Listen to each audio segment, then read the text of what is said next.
நீங்களும் மறக்காம ஃபேமிலியோட வந்து கலந்துக்கங்க. எல்லா செலவும் என்னோடது. நீங்க ₹1 கூட செலவு பண்ண வேணாம். ஏன்னா மாப்பிள்ளை இப்படி சொன்னா நம்ம இப்படி வெறுங்கையை வீசிக்கிட்டு போறது அப்படின்னு நீங்க நினைச்சா மட்டும் எப்படி நினைச்சா மட்டும் காருக்கு பெட்ரோல் செலவு பார்த்துக்கங்க. ஓகே மாப்ள. Okay bye. ஹலோ அண்ணி.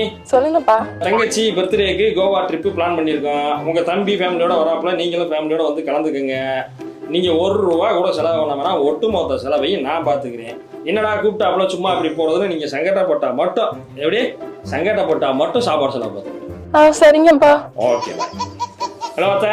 சொல்லுங்க மாப்ள. உங்க பொண்ணு பர்த்டேக்கு கோவா ட்ரிப்பு பிளான் பண்ணியிருக்கோம். உங்க மூத்த பொண்ணு உங்க பையன் எல்லாரும் குடும்பத்தோட வராங்க. நீங்களும் குடும்பத்தோட வந்து கலந்துக்கங்க. என்னப்பா சொன்ன? ரூம் அவங்கள புக் பண்ண சொல்லுவான்.